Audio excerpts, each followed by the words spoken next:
अस्सलाम वालेकुम एंड बिस्मिल्लाहिर्रहमानिर्रहीम डियर स्टूडेंट्स एंड व्यूअर्स, आप देख रहे हैं एमएलटी लेक्चर्स बाय तनवीर तारा। आज जो टॉपिक हम पढ़ने जा रहे हैं वो है एथिकल रिस्पांसिबिलिटीज ऑफ फ्लेबोटमिस्ट, जिसमें से हमने सॉफ्ट स्किल्स पढ़ी हुई थी ऑलरेडी, और उसका कुछ हिस्सा रहता था जो कि आज के टॉपिक में हम कवर करेंगे। जैसे कि पहले मैंने बता चुका हूँ कि जहाँ तक एक फ्लेबोटमिस्ट या हेल्थ प्रोफेशनल के लिए प्रोफेशनलिज्म का होना बहुत ज़रूरी है, और उस प्रोफेशनलिज्म के अंदर उसके टेक्निकल स्किल्स भी आते हैं, और टेक्निकल स्किल्स के साथ साथ जो इम्पोर्टेंट सिनेरियो है, जो इम्पोर्टेंट एलिमेंट्स है, वो है आपकी सॉफ्ट स्किल। और इन सॉफ्ट स्किल्स को अगर देखा जाए तो लास्ट में भी हमने इस पे डिस्कशन की, दो इम्पोर्टेंट स्किल्स है। वो एक तो है सेल्फ मोटिवेशन, और दूसरी जो है वो आपकी कम्युनिकेशन स्किल्स है। ये दो बहुत इम्पोर्टेंट है एक फ्लेबोटमिस्ट को, या एक हेल्थ रिसेप्शनिस्ट को, या एक हेल्थ प्रोफेशनल को के लिए बहुत ज़रूरी है। इसलिए ज़रूरी है कि फॉर एग्जांपल अगर आपकी कम्युनिकेशन स्किल स्ट्रॉन्ग है, जैसे आप लोगों को पता है कि कम्युनिकेशन जो है वो आपके दो मेन एलिमेंट्स होते हैं। एक तो वर्बल कम्युनिकेशन होती है, एक नॉन वर्बल कम्युनिकेशन होती है। यानी आपके पास जो पेशेंट आता है, आपने उसको सही तरीके से समझाया, टेस्ट कौन सा हो रहा है, प्रोसीजर कैसे हो रहा है, आपने उसको कम्युनिकेट किया एक सिंपल लैंग्वेज के अंदर। फॉर एग्जांपल वो अगर एजुकेटेड है, या इवन वो अगर एजुकेटेड है भी लेकिन उसको मेडिकल टर्मिनोलॉजीज का पता नहीं है, उसको प्रोसीजर्स का पता नहीं है, तो you have to help him out. वो आपका काम है कि आपने उसको कैसे समझाना है, सिंपल अल्फाज के अंदर समझाना है। तो ये कम्युनिकेशन गैप नहीं होना चाहिए। लेट्स सपोज अगर उसका कोई टेस्ट है, फॉर एग्जांपल फास्टिंग है, अब हो सकता है कि वो फास्टिंग को ना जानता हो, आपने उसको उर्दू में तर्जुमा करना है, या पश्तो में, या पंजाबी में, जो उसकी प्रॉपर लैंग्वेज है जिसको वो अंडरस्टैंड कर सके। तो ये हमारे पास जो है ये वर्बल कम्युनिकेशन स्किल्स के अंदर आ सकते हैं। दूसरी चीज़ जो है वो नॉन वर्बल कम्युनिकेशन है, और उसमें आपकी जो डॉक्यूमेंटेड फॉर्म के अंदर जो आपकी इनवाइस आ जाती है, आपके जो टेस्ट लिखे हुए होते हैं, आप उसके इनवाइस के बारे में उसके जो एमआर नंबर वगैरह सारी चीज़ें जो पूछ रहे हैं, तो ये भी एक कम्युनिकेशन है। ये एक्सचेंज ऑफ वर्डिंग है, एक्सचेंज ऑफ आइडियाज़ है कि आप अपना आइडिया जो है पेशेंट के साथ शेयर कर रहे हैं, और उसके बेस पे जो है वो आगे आपको कोई रिप्लाई कर रहा है। इसमें एक और इम्पॉर्टेंट एलिमेंट जो है वो ये है कि आप अगर बहुत अच्छा बोल लेते हो, आपके बोलने का स्टाइल भी अच्छा है, आप पोलाइट भी हो, आपके अंदर वो सारे क्वालिटीज़ मौजूद है जो कि पहले हम पढ़ चुके हैं कि आपने की डिग्निटी है, आपके सेल्फ मोटिवेटेड है, ये सारी चीज़ें अगर आपके अंदर है भी, लेकिन इसके साथ साथ अगर आप गुड लिसनर नहीं है, आप पेशेंट की बात सुनते नहीं है, तो फिर भी इसके अंदर एक ब्रेक लग जाएगा। क्योंकि आप खुद तो बोल रहे हैं, खुद समझा रहे हैं, बड़े अच्छे तरीके से समझा रहे हैं, लेकिन जब वो बोल रहा होता है तो आप उसको कोई रिस्पांस नहीं दे रहे हो, या उसको इग्नोर कर रहे हो। तो ये भी एक लेबोरेटरी के लिए या एक हॉस्पिटल के लिए बहुत अच्छा नहीं समझा जाता, क्योंकि पेशेंट वो ही, या आप उसको कस्टमर कह लें, वही मुतमईन होके जाते हैं जो सुनते भी है, और जब वो कुछ बोलते हैं तो आप उसको प्रॉपर टाइम दे देते हो, तो उसके बाद वो सेटिस्फाई होके जा रहे होते हैं। इसके साथ जो दूसरा एलिमेंट था वो है हमारे पास सेल्फ मोटिवेशन। सेल्फ मोटिवेशन ये आपके अंदर भी होनी चाहिए, मेरे अंदर भी होनी चाहिए, और दुनिया के जिस प्रोफेशनल के साथ जिसकी वाबस्तगी है उसके अंदर सेल्फ मोटिवेशन इम्पॉर्टेंट है। और यही सेल्फ मोटिवेशन जो है वो आपको एनर्जी देती है, आपकी कंपैशन है, आपकी डिग्निटी हो गई, आप जो कुछ कर रहे हो वो दयानतदारी के साथ कर रहे हैं, तो ये आपकी जो है वो सेल्फ मोटिवेट करेगा। अगर आपके अंदर ये चीज़ें नहीं है, आपके अंदर एनर्जी नहीं है, आपके अंदर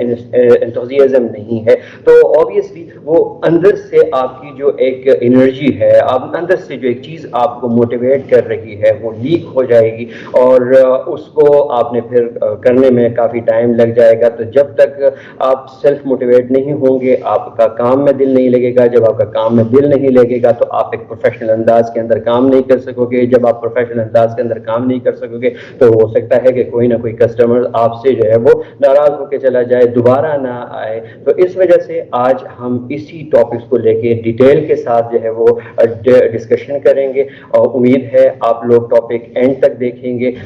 तो चलते हैं हम अपने स्लाइड की तरफ कि इसको डिटेल के साथ और डिस्कस किया जाए।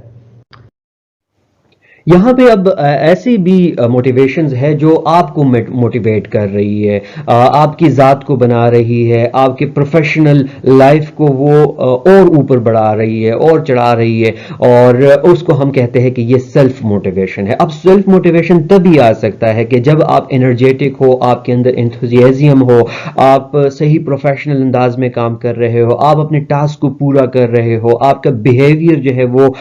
बहुत अच्छा है, जिसमें सारी चीजें इंटेग्रिटी आ रही है, कंपैशन आ रहा है, सेल्फ कॉन्फिडेंस आ रहा है, वो सारे का सारा का मजमुआ जो है वो आपके अंदर अगर मौजूद है तो जाहिर बात है कि आप उन चीजों को देख के सेल्फ मोटिवेट हो रहे हैं, अपने टास्क को पूरा कर रहे हैं, और टास्क इस तरह पूरा कर रहे हैं कि जितने आपके स्टैंडर्ड ऑपरेटिंग प्रोसीजर है वो आप फॉलो कर रहे हैं, लैब के रूल्स फॉलो कर रहे हैं, आप किसी की हेल्प कर रहे हैं, अपना काम सही तरह बखूबी अंजाम दे रहे हैं, कोई टास्क जो है वो रहने नहीं देते, और इसके बदले आपको मोटिवेशन भी मिलती है। जाहिरी बात है कि अगर आपको कोई एक्नॉलेज कर रहा है, फॉर एग्जांपल आपका मैनेजर आपको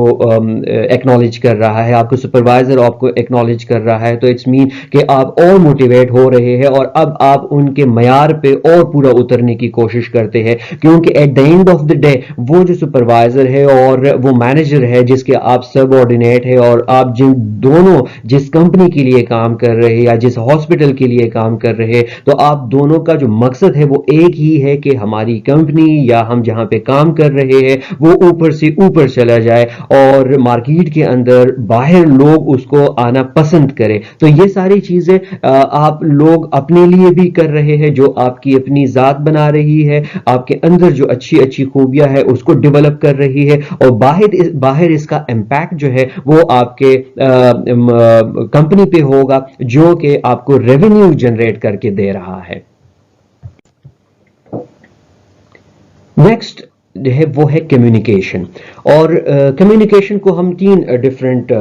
टर्म्स में लेते हैं कि एक वर्बल स्किल्स है, एक नॉन वर्बल स्किल्स है, और एक जो सबसे बड़ी खूबी है वो है एबिलिटी टू लिसन। बहुत सारे लोग बोलते तो बहुत है लेकिन वो सुनने की सलाहियत से महरूम होते हैं, इस तरह कि वो आप किसी की बात सुन नहीं रहे होते, आपको एक्स वाई जी कोई बात कर रहा है लेकिन आप उसको सही तरह रिस्पॉन्स नहीं कर रहे हो, तो वो एक अच्छी बात नहीं है। ये तीनों एक साथ होनी चाहिए कि जहां तक आप अपनी बात बोल रहे हैं आप उसको किसी गाइडेंस की तरफ लेके जा रहे हैं, क्योंकि ये बेसिकली जो कम्युनिकेशन है उसको हम डिफाइन ही ऐसे करते हैं कि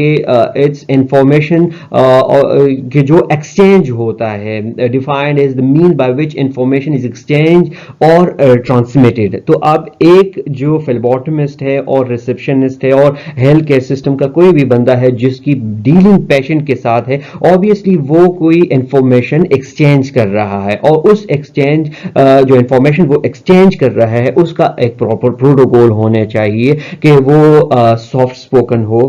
उसको में एटीट्यूड पॉजिटिव एटीट्यूड नजर आ रहा हो, उसकी वॉइस जो है वो क्लियर हो, उसका टोन जो है वो ठीक हो, उसके इंप्रेशंस इवन वो सही प्रॉपर हो।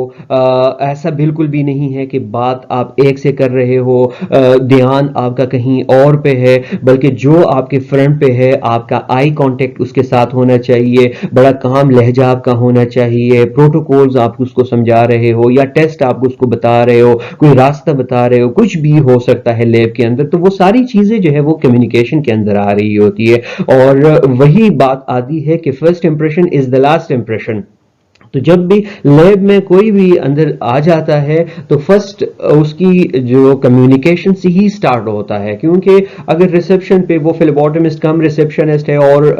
फ्लेबोटमिस्ट अलग है या रिसेप्शनिस्ट अलग है, तो पहला जो उसकी कम्युनिकेशन स्टार्ट होती है वो फ्रॉम द फर्स्ट डिस्क वही है कि वहां पे आप उसको एम्प्रेस कर सकते हैं, वहां पे आप उसका दिल जीत सकते हैं। अगर वहीं पे ही आप उसको एक्नॉलेज ना कर ले, उसकी बात नहीं सुन रहे, उसको टाइम नहीं दे रहे, तो इट्स मीन कि आप अपनी कंपनी को नुकसान दे रहे हैं। ये बंदा या ये पेशेंट दोबारा आने की कोशिश नहीं करेगा, उसकी मजबूरी होगी वो एक अलग बात है, लेकिन वो इससे अच्छे किसी लैब की तरफ या इससे अच्छे किसी हॉस्पिटल की तरफ या कोई ऐसी जगह जाएगा जहां पे उसको प्रॉपर प्रोटोकॉल्स मिल सके, प्रॉपर उसकी आंसरिंग हो सके, प्रॉपर उसको जो है सुना जा सके। तो याद रहे कि ये कंपोनेंट भी बहुत इंपॉर्टेंट है आपके سافٹ سکلز کو ڈیولپ کرنے کے لیے، اور ایتھیکلی یہ آپ کی رسپانسبلٹی بنتی ہے being as a health care professional. At the end ایک اچھا پروفیشنل وہی ہو سکتا ہے جو اپنے آرگنائزیشن کے لیے سوچتا ہے، اور ہیلتھ کیئر آرگنائزیشن میں ایک اچھا پروفیشنل وہی ہو سکتا ہے جو کہ سارے ہیلتھ پروٹوکولز کو فالو کرتا ہے، سارے ABC جتنے پروٹوکولز لگے ہوئے ہیں ان کو فالو کر رہا ہے، PPE کو دیکھ رہا ہے، سب کچھ جو ہے وہ کمبائن کر کے اس سب کو ساتھ لے کے جا رہا ہے، تو تبھی وہ آرگنائزیشن کے لیے سوچ رہا ہے۔ اور یہ یاد رہے کہ جو ڈپینڈیبلٹی ہے وہ اس کے اندر ہونی چاہیے، کیونکہ اگر یہ بندہ اپنے آرگنائزیشن کے لیے اچھا سوچ رہا ہے تو obviously a phlebotomist who work hard and show constant reliable efforts and perseverance is valuable assets to a healthcare organization۔ اور یہ ہمارے لیے بہت ضروری ہے، کیونکہ جو وقت کے ساتھ ساتھ اگر کل کے لیے آپ کو رسپانسبلٹی دی جا رہی ہے تو آپ اس رسپانسبلٹی کو کتنا اوبے کر سکتے ہیں، کوئی ہے یا نہیں ہے ڈزنٹ میٹر، لیکن وہاں پہ آپ کی جو رسپانسبلٹی ہے وہ آپ کر رہے ہیں یا نہیں کر رہے۔ تو اگر آپ کے اندر وہ رسپانسبلٹی ہے تو اس کا مطلب یہ ہے کہ آپ کے اندر کریج بھی تھا، اور اگر آپ کے اندر کریج بھی ہے تو سیلف موٹیویٹ بھی ہو رہے ہیں آپ، اور وہی سیلف موٹیویشن آپ کو کس کی طرف لے کے جا رہی ہے؟ ڈیپینڈیبلٹی کی طرف لے کے جا رہی ہے۔ جی حضرین، تو ویڈیو آپ لوگوں نے سنی، آپ نے دیکھی کہ یہ امپورٹنٹ ایلیمنٹس ہے۔ دوبارہ میں کہتا ہوں کہ ہارڈ سکلز کے ساتھ سافٹ سکل کا ہونا بہت ضروری ہے۔ یہ آپ کی تربیت ہے، بیسیکلی یہ آپ کو بناتی ہے، یہ آپ کی پروفیشنل لائف کو شائن کرتی ہے۔ بیسیکلی آپ کے ٹیکنیکل سکلز آپ کی پروفیشنل لائف کو تو چار چاند لگا دیتی ہے، لیکن اوبیسلی اگر اس میں کہیں نہ کہیں ڈیفیشنسی ہے آپ کے سافٹ سکلز کی تو اس میں پھر کافی محنت کرنا پڑتی ہے آپ کو اپنے اس معیار تک پہنچنے کے لیے۔ تو یہ تھا آج کا ٹاپک۔ اگلے ویڈیو کے لیے انتظار کیجیے گا۔ تنویر طارہ کو اجازت دیجیے، اپنا بہت سارا خیال رکھیں۔ اللہ حافظ۔